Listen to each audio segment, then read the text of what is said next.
My sister has an 18-year-old daughter, Casey. It was just the two of them for 10 years. Casey never knew her dad, which means my sister had sole custody of Casey. When she was little, Casey used to talk a lot about how there were these mean girls in school. One of them, Valerie, Casey disliked more than the others. She was the worst. My sister did her fair share of complaining about the dad too, especially when she had to replace an eraser a couple of weeks into school starting, because Valerie broke it. When Casey was 9, my sister and Valerie's dad started to spend time together, and then they got married a year later. There was a lot of shock on my part, seeing as my sister knew how Casey felt about Valerie, and given her own complaints about Valerie's dad allowing her to get away with so much. But he's an attractive guy, and I guess that won out over everything else. The announcement to Casey went about as well as can be expected. She was furious at her mum, more so on her wedding day because my sister wanted the girls to match and look like sisters for the first time. Valerie used the wedding to taunt some of Casey's friends, saying she was going to replace them with her. It only added fuel to an already bright fire. Casey ultimately refused to take part in the wedding on the day and sat with me. Things in their household were tense for years afterward. My sister would get upset that Casey was so mad about it, that she didn't change her opinion of Valerie at all, and that she would very strongly deny that they were sisters. About 2 years after she got married, my sister decided they all needed family therapy.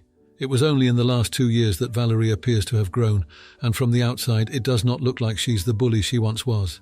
But Casey still cares nothing for her. Both girls graduated in May, and Casey moved out and in with me, wanting to get away from Valerie. The other day, my sister and I met up for lunch, and she was venting about Casey not talking to Valerie at all, and how Valerie had wanted them to meet up every day after classes started. They go to different colleges, but both are local. But Casey didn't even answer her. She said she thought after all these years Casey would see Valerie as a true sister, and even if she didn't like her, there would be some sense of family loyalty there. I was shocked to hear my sister say that. She noticed and asked me why I looked like a fish. I told her I had never expected her to be so naive to think Casey would feel that way when she hated Valerie long before she, my sister, met her husband. My sister's attitude changed very fast, and she told me that I'm the naive little brother to think these things don't change when family bonds are created. I told her that family bonds aren't created that easily when there is already bad blood present.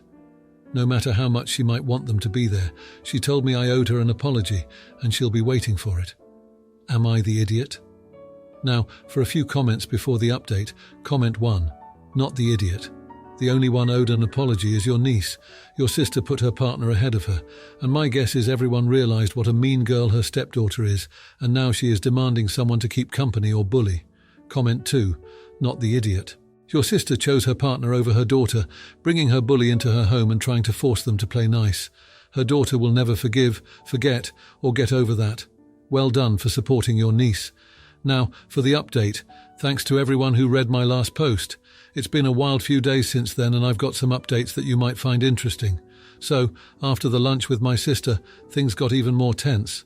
Casey came over to my place the next day, and we ended up talking about the whole situation. She was pretty upset, saying that her mum had been pressuring her to make nice with Valerie. Casey felt like her mum was always taking Valerie's side, and it was driving her nuts. She said she didn't want anything to do with Valerie, and that she was tired of being made to feel guilty for it. The next day, my sister called me. She was in tears, saying that Casey had blown up at her over the phone. Apparently, Casey had told her that she felt betrayed, and that her mum was more concerned about Valerie's feelings than hers. My sister was begging me to talk some sense into Casey, to convince her to at least be civil with Valerie. I told her I'd think about it, but honestly I was on Casey's side.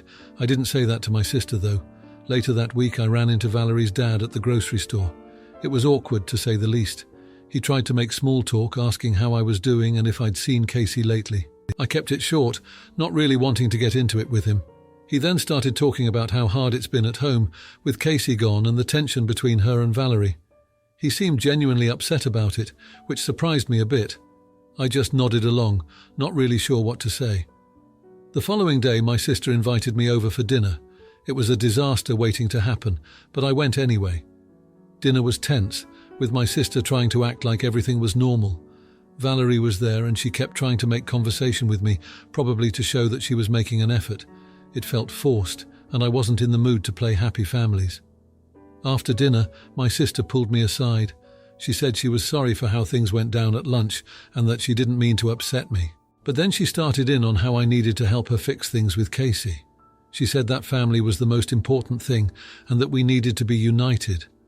I told her that I couldn't force Casey to feel something she didn't, and that maybe she needed to focus on why Casey felt the way she did instead of trying to push her into a relationship with Valerie.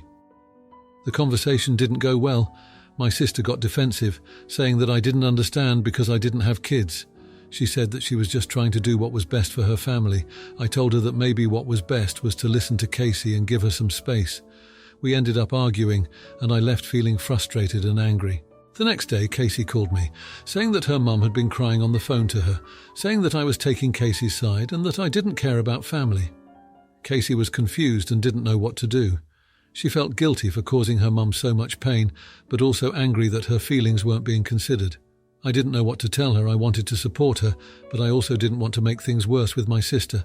It's like no matter what I do, someone gets hurt. So, here we are 3 days later, and nothing's really changed.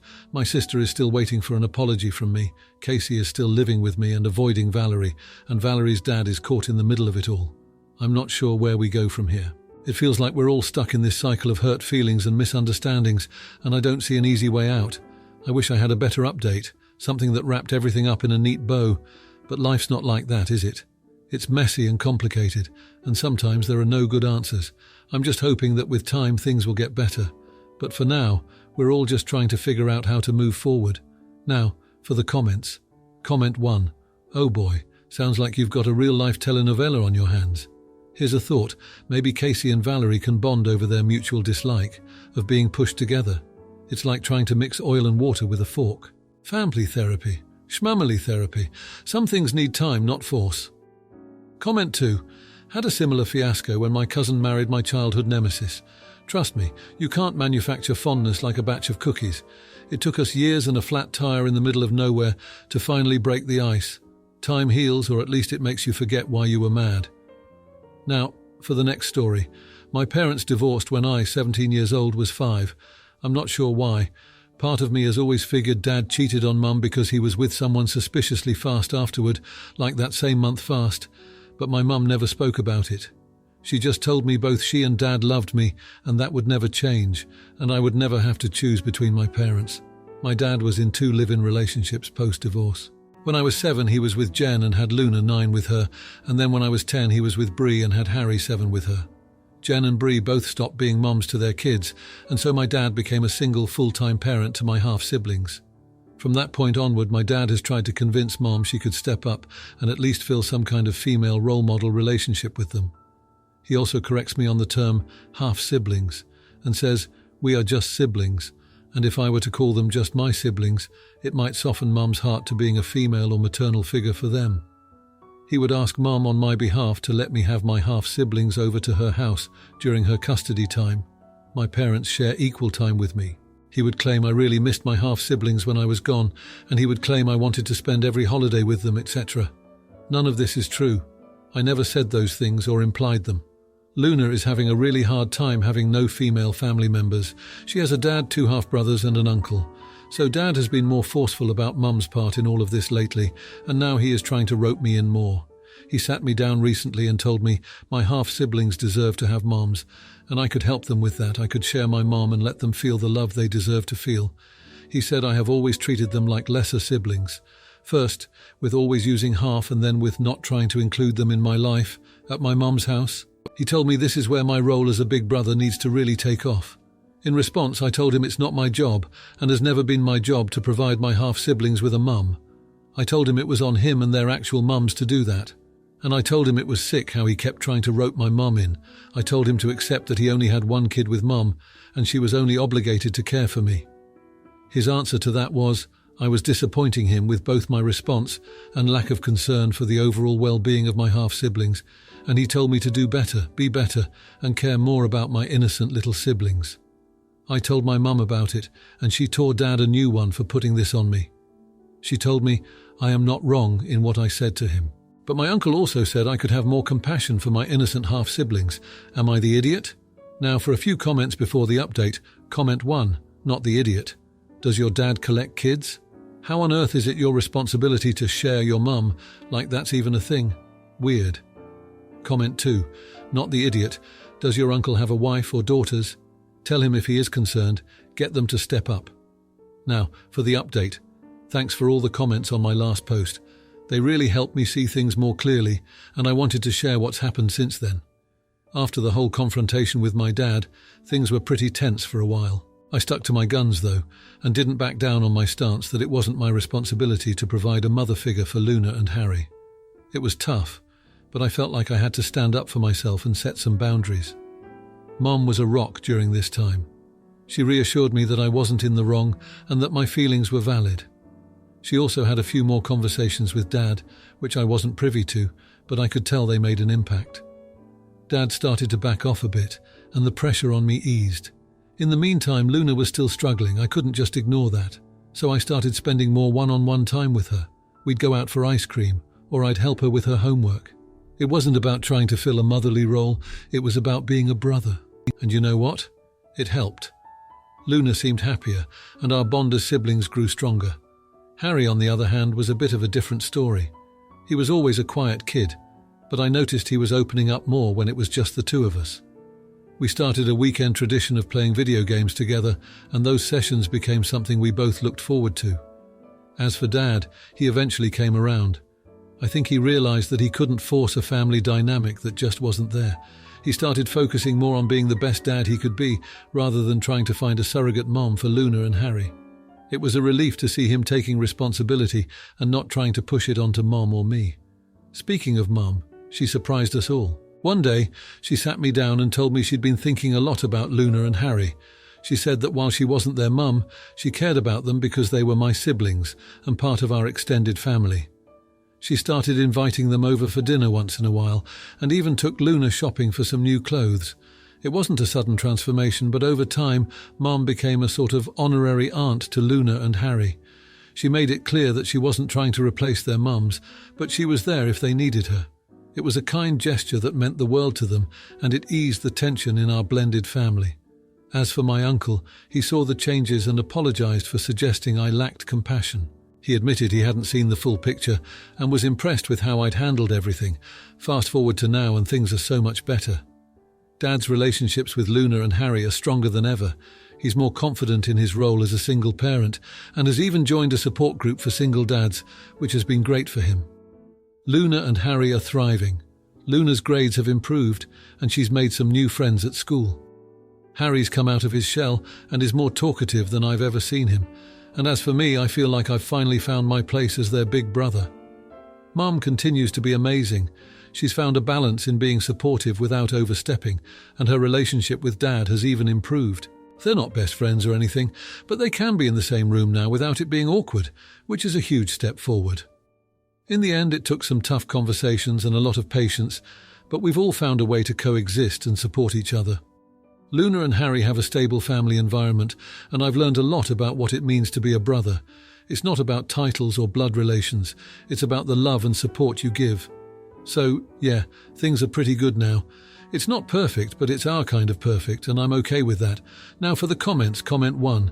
Hey, it sounds like you're in a tough spot. Have you considered family counselling? It could help navigate these complex dynamics. It's not on you to be a mother figure, but therapy might improve understanding and relationships within your blended family. Plus, it could offer your dad some perspective on boundaries. Comment 2. I went through something similar when my dad remarried. It was rough at first, but we found our balance over time. It's okay to set limits on the role you play in your siblings' lives. Your dad will have to accept that, just like mine did. Hang in there. Now, for the next story. 2 years ago, my mother started dating a man. Despite expressing our reluctance to meet him because she was serial dating, we did not want to get attached. They forced the situation, making my sisters and me uncomfortable. Shortly after, he began staying over regularly. My mother's personality changed significantly after meeting him.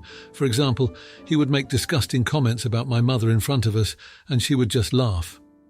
About a year ago, they came home after a date, and I, busy with a timed online university assignment, just shouted hello from my desk. 20 minutes later, with not a word to me or my sister, I heard the outside gate slam and them leaving just as I finished my assignment. I went out to check what was happening, but they were already gone. 10 minutes after they left, my sister and I received a horrible voice message where my mother accused us of being disrespectful and ungrateful and how we do not want her to be happy. She also accused us of not greeting either of them when they came inside, but we both did. She left for a week and a half, leaving us with 4 days' worth of food in the freezer and no money for electricity or any way to get my sister to school during this week, and also no return date. She wanted us to apologize for being brats and not greeting them before she would consider coming back. When we finally talked, she insisted that we were disrespectful for not dropping everything and meeting them at the front door to greet them when they came back, and also that neither of us greeted them in any form. Not true, because I did, and I heard my sister greet them as well. They are the ones who did not respond. The house was small, so it is improbable that they didn't hear us. Mind you, this subject was never broached previously to this incident, and in all the years my mother never required us to greet her at the door like a butler. The power was running low as well as the food, so we bit the bullet and apologized, even though we clearly weren't guilty of what she was accusing us of. My sister was still in high school, and I was a first-year university student, so neither of us had the financial capacity to keep a household running. During this talk, I informed her that our relationship would never be the same. Recently, my mother questioned why our relationship remains distant. I reminded her that I had warned her about the lasting impact of our argument. Trust in her as a reliable parent was shattered, and I couldn't simply forget the 2 weeks she abandoned us based on false accusations. While she urged me to move on, I emphasized that she created this distance, and I couldn't force a connection that no longer existed. She is calling me a jerk for holding this over her head. She says that she's still my mother and deserves forgiveness, but despite her being my mother, I believe the trust has been irreparably damaged. She has given me no indication that she has changed. So am I the jerk for what I said now? For a few comments before the update. Comment 1. Not the idiot. Forgiveness is for people who are sorry and show that.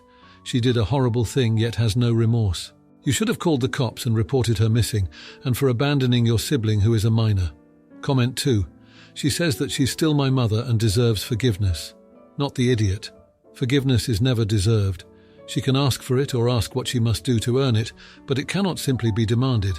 Now for the update, thanks for all the comments on my last post.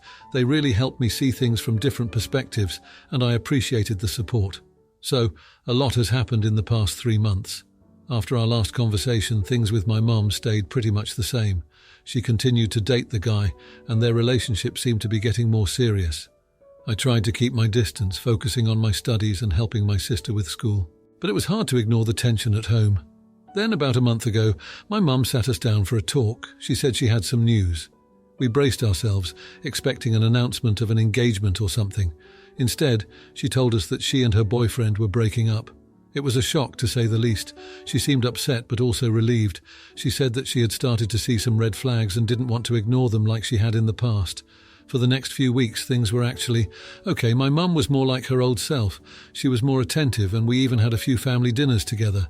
It felt like maybe we were turning a corner and could start to rebuild our relationship. But then 2 weeks ago, my mum's ex-boyfriend showed up at our house. He was angry and yelling, demanding to speak with my mum. She wasn't home at the time, and I tried to calm him down, but he was really aggressive. It was scary, and I ended up calling the police. They came and took him away, and we found out he had a history of this kind of behaviour. My mum was shaken when she found out what had happened, and she apologised to us for bringing someone dangerous into our lives. After that incident, my mum became really reflective. She started going to therapy and joined a support group for women who have been in toxic relationships. She's been more open with us, sharing her feelings and actually listening to ours. It's been a big change, and I've been cautiously optimistic. Just last week, my mum came to me with a proposal. She said she wanted to make things right and suggested family counselling. She acknowledged that she had made mistakes and wanted to work on repairing our relationship. I was hesitant, but I agreed to give it a try for my sister's sake. We've had a couple of sessions so far, and it's been interesting. It's hard to talk about everything that's happened, but it feels good to finally be heard. My mom has been taking responsibility for her actions, which is something I never thought I'd see. Now here's the twist. Yesterday we got a letter in the mail. It was from a law firm addressed to my mum, my sister and me. We opened it together, and it turns out that my mum's ex-boyfriend had passed away shortly after the incident at our house. We were all in shock, but that wasn't the biggest surprise. The letter stated that he had left us a significant amount of money in his will. It was completely unexpected.